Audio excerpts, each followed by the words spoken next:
You cannot have this level of discomfort, and yet you are living as if all is well. We are going abroad every day to go and borrow money. And do you think those who are giving us the money cannot see what we do with the money? So we can't continue with this prodigal son approach to governance just because you must remain. And then I'm complaining all the time about the team that has been assembled.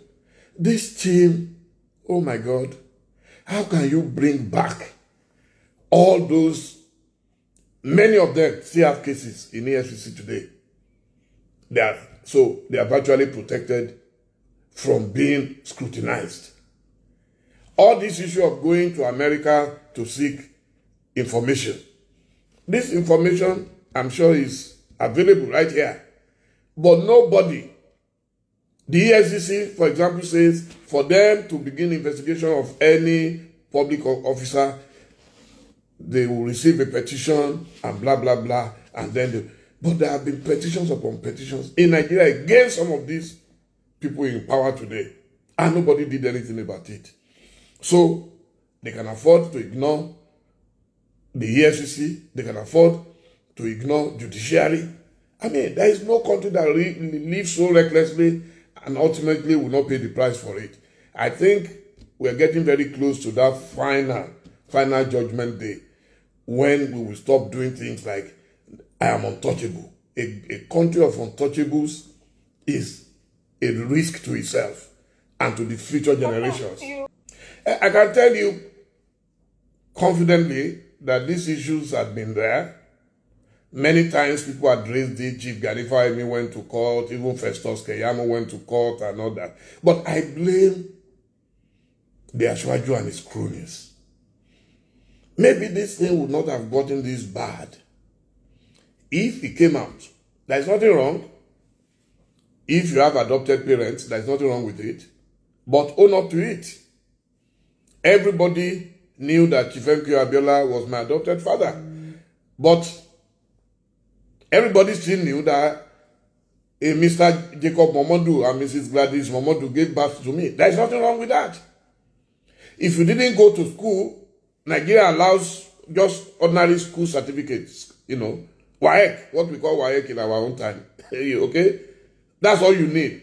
But if you say, the first Keyamo came on television and said, because Ashwaju is a genius, he didn't go to primary school, he didn't go to secondary school, those were the mistakes. Because of the garrulosity of the people around him, when some of us were close to him, maybe we would have been able to go inside the room and say, okay, let's take this route, let's do it this way. But the guys felt, no, nobody can challenge us and we can say any nonsense and people will take it, Nigerians will take it. This is the repercussion. There is nothing wrong if you don't have a university certificate. There is nothing wrong with it. Come out and say, I have it, I don't have it. Present it. But when your own lawyers start blocking America from releasing your results, and you're supposed to be a first-class brain, people will ask questions. I'm sure even those judges are baffled that what could this thing contain that will make a man to be spending so much money on lawyers. I still saw one of his lawyers yesterday attacking those who are questioning Ashwaju. And I'm like, can't these people be sober for once? So it is their mistake. They should not blame Nigerians for it. I will not judge anybody unfairly and not an Ashwaju.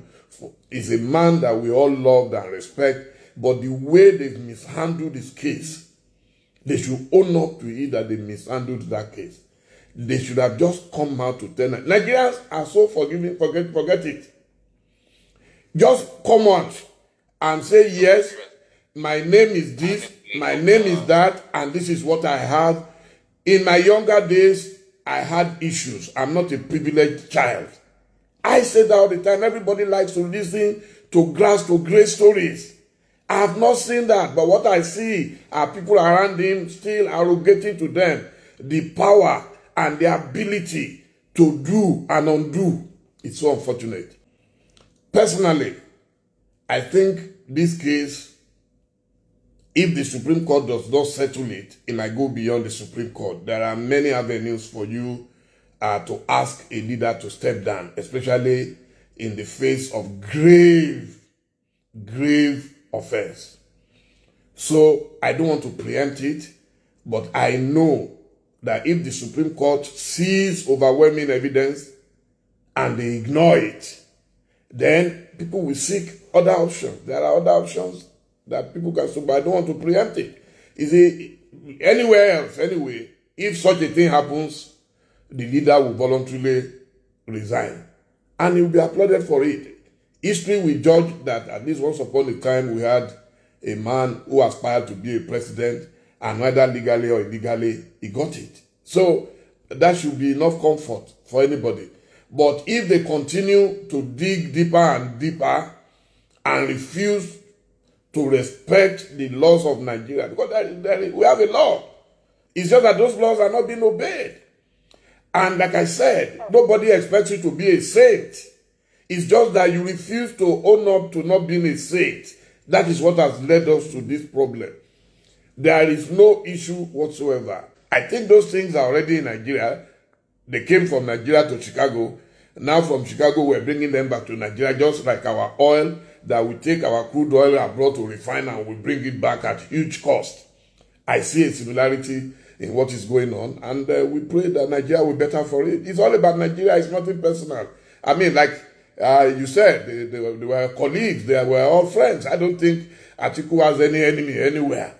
But it's just that this issue is so critical to the survival of Nigeria, and we must all applaud those who have the courage to stand up and say, hey, we can't go on like this. Mr. Dele, who once called for my arrest, and I couldn't believe it. I said, you, of all people, I know what we discussed between us and all that, and then you go on television and say they should arrest me for speaking the truth. I've never abused Ashwaju anywhere. Never.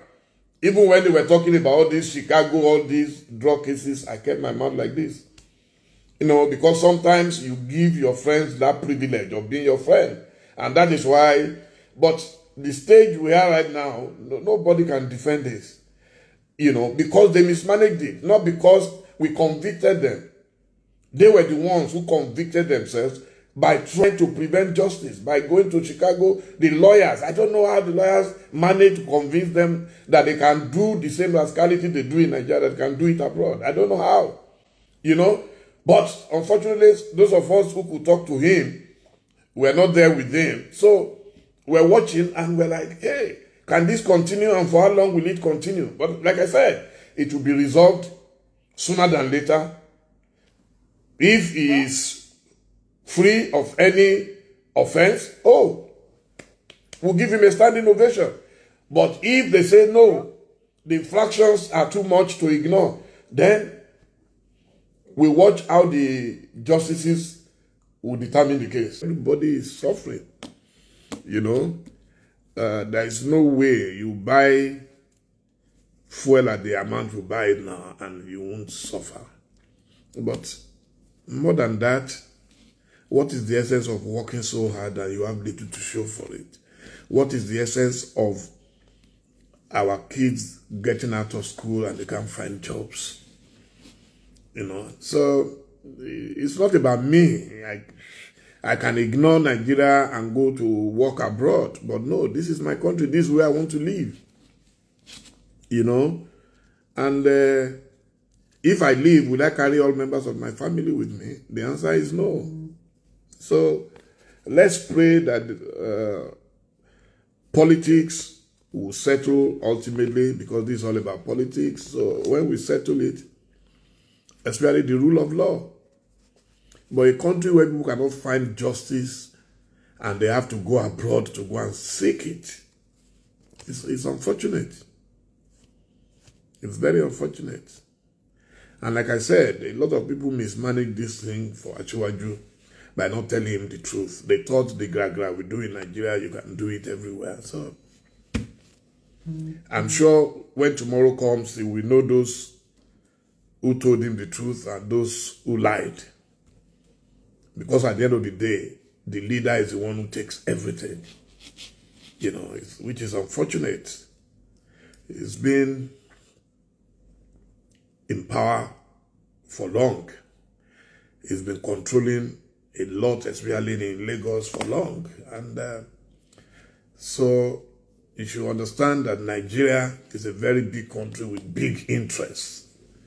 And as such, you know, people are going to come after him and they are not going to make. But, you know, a lot of his guys, I remember the day I was watching Festus saying that Tinubu is a genius.